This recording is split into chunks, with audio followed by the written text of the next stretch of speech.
This conference will now be recorded. ॐ शुक्लाम्बरधरं विष्णुं शशिवर्णं चतुर्भुजं प्रसन्नवदनं ध्यायेत् सर्वविघ्नोपशान्तये श्रुतिस्मृतिपुराणानामालयं करुणालयं नमामि भगवत्पादशङ्करं लोकशङ्करम् नमस्ते. Now we will see the meanings of the namas in the 27th verse of Shri Vishnu Sahasranama based on Shri Shankara Bhashya.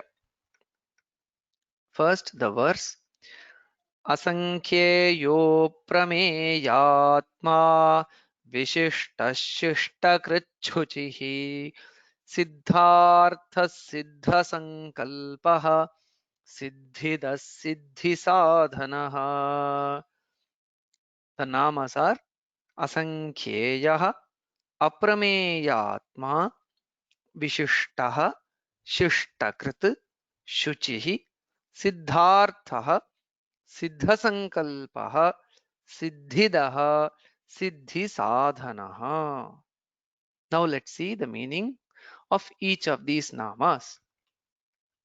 The first nama is asankhyeya. Yasmin sankhya nama rupa bhedadi na vidyate.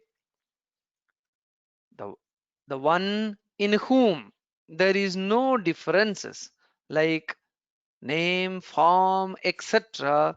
He is asankhyeya.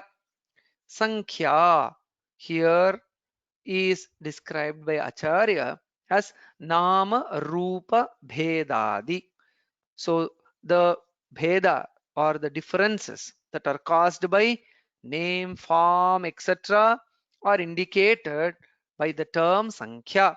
So there are various names, numerous names, numerous forms. So these are the causes of bheda, and hence the number is caused, or number happens when there are various names and various forms. So the one who does not have various names or various forms, the one who is in essence in the form of pure consciousness, he is asankheya.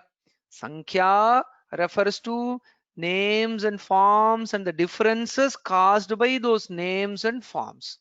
Asankheya, the one in whom those names and forms in reality do not exist.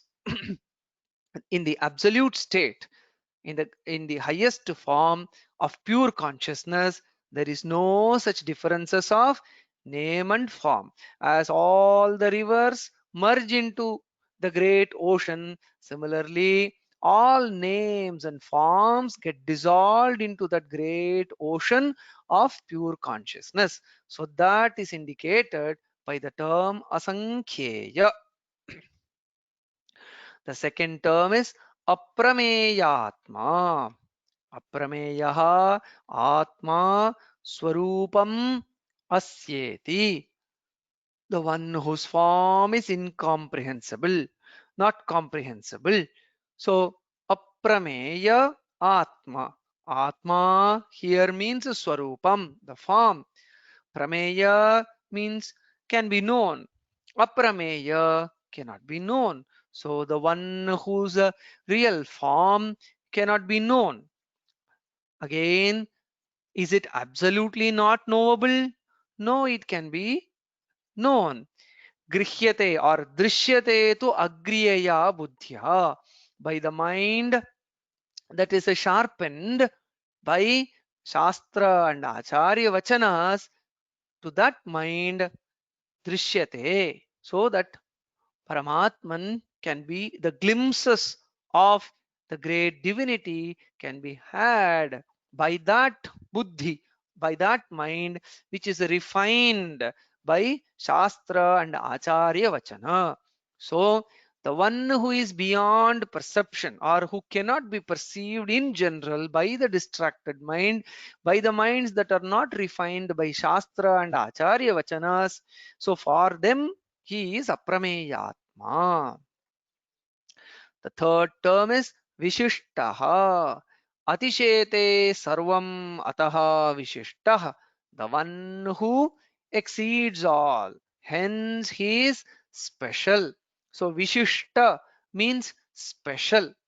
So how is what is speciality? Speciality comes with excellence or greatness. So the one who exceeds all. So how does he exceed everyone? So though every jivatman is pure consciousness, but we see that there is an apparent connection with klesha, karma, vipaka, ashaya. So afflictions are there, avidya is there, raga, dvesha, the punya karma, papa karma. So though there is consciousness, there is this apparent connection with all these things. Whereas the Paramatman excels, he exceeds everything by being bereft of these debilitating factors like the kleshas, the suffering, avidya, and other things. Hence, he is special. Even in the Yoga Sutra, this explanation is based on the Yoga Sutra, where we see that the Paramatman himself is described, or the Ishvara himself is described as Purusha Visheshaha. So, what is Vishesha in that Purusha, who is Paramatman? His being bereft of kleshas, the afflictions, karmas, punya papa karma, and the outcomes to be experienced because of those karmas. He is untouched by them, hence he excels and he is special. The next term is Shishtakrit. It has a couple of interpretations. Shishtam Shasanam Karoti iti Shishtakrit, the one who governs. So here Shishta Krit, Krit Karoti, the one who does. What does he do? Shishtam, Shishtam Shasanam. Shasanam means governing, which means though the one who does the governing. So the governor of the universe, the Shasta. That's one interpretation. The second interpretation is Shishtan Karoti Palayati Tiva. The one who protects the pious and the good. So here again, the same Shishta Krit. Krit Karoti. Karoti here means Palayati, the one who takes care of, the one who protects. Protects whom? Shishta. Shishta here refers to the pious, the good, the noble. So the one who protects those bhaktas, the jnanis, and the noble people who are in the path of dharma, he is Shishtakrit. The fifth term is Shuchihi. Niranjanaha Shuchihi. The one who is spotless, blemishless. So the one who is pure. So the term Shuchi is presented as Niranjana. Niranjana means spotless, blemishless. So not only is the Paramatman spotless or blemishless, he is also endowed with Ananta Kalyana Gunas, innumerable or endless host of positive qualities. So Niranjana not only means that he is not touched by impurities, but he is the abode of all positivity. So that is the meaning of the term Shuchihi. The next term is Siddhartha. Siddhaha Nirvrittaha Arthyamanaha Arthaha Asyeti. The one whose objects are accomplished. So here we see Siddha Artha. Artha means objects. Siddha means that are achieved or attained or accomplished. So the one who has attained all his objects, there is nothing which remains which is to be achieved. Previously also in one of the verses we saw Prasannatma, the one who is content, the one who is happy, the one who is pleasant, because there is nothing to be achieved. He has achieved everything. So Siddhartha, even in the Bhagavad Gita, we see the Lord saying that na anavaptam avaptavyam, nothing remains to me for accomplishing or attaining or achieving. Hence, the Paramatman is the embodiment of Siddhartha, having achieved everything. Then, so to this, we see Satya Kamaha. So there is no kama or no desire yet to be achieved. Everything has been achieved. Satya, attained. Everything has been realized. Hence, Paramatman is Siddhartha. Then the seventh term is Siddha Sankalpaha. Siddhaha Nishpannaha Sankalpaha Asyeti. The one who has all resolutions realized. So all the sankalpas, whatever is thought, has been achieved. Not the mere thought, the mere sankalpa will fructify for the Paramatman. So he is in a sense Aniruddha, in the sense unstoppable. All his sankalpas, all that is there as a resolution, they get transformed. In our human life, there are many things that we resolve to do, but they never become reality, or we find it difficult to accomplish. Paramatman here is seen as the epitome of realization of all the resolutions. The Chandogya Upanishad says Satya Sankalpa. The Paramatman is Satya Sankalpa. All that resolves become Satya, become true, is realized. So all the objects are realized and all the resolutions are realized.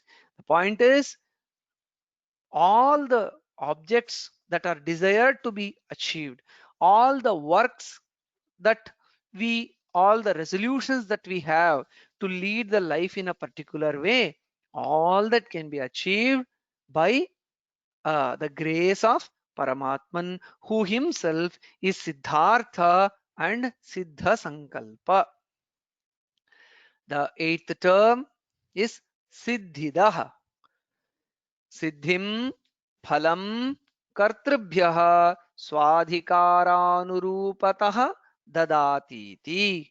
The one who grants results to the doers according to what they deserve. So previously it was mentioned that the Paramatman is an embodiment of realization of objects, realization of resolutions. So one has to surrender, or one has to seek his grace to attain everything. Of course, the Paramatman will give Siddhidah. Tadati gives Siddhi Phalam, the results. So the results that we desire is given by Paramatman, but he grants the desires by considering whether we deserve it.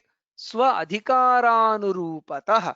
That is clarified by Acharya. So, are our karmas in such a way that we deserve to receive those gifts? We deserve to realize our resolutions. We deserve to realize our objects in life. So, of course, surrendering to Paramatman or seeking his grace is important, and he grants only to those who prepare themselves, who make themselves deserving. Hence, beautifully Acharya presents that adhikaranurupatah dadati. He gives to those who deserve. So desire we should, and we should also make ourselves deserving, and hence, and seek the grace of Paramatman. Then we get, we become, or we see the Paramatman becomes the Siddhidah, the grantor of the results, the grantor of our desires. The ninth term in this verse is Siddhi Sadhanaha. Siddhehe Kriyayaha Sadhakatvat Siddhi Sadhanaha. The one who is instrumental in the success of actions, endeavors.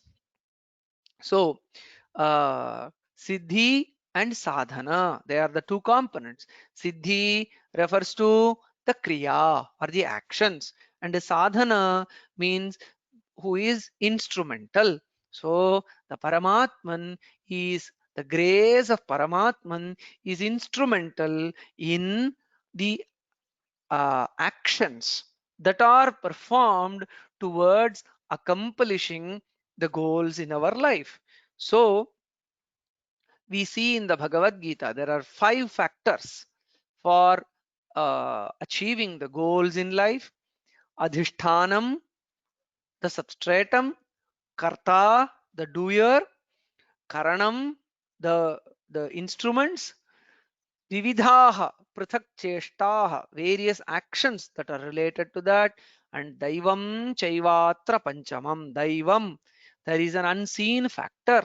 The unseen factor is our Purva Janma Sukrita, which is indeed granted by the Paramatman. And hence the fifth factor, the fifth instrumental factor in the success of our endeavors is Daivam, our Purva Karma Phala that is granted by the Paramatman.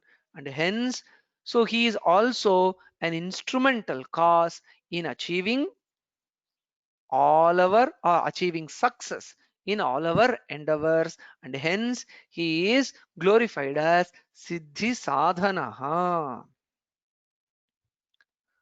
So with these 9 namas in verse 27, we have thus far seen 256 namas.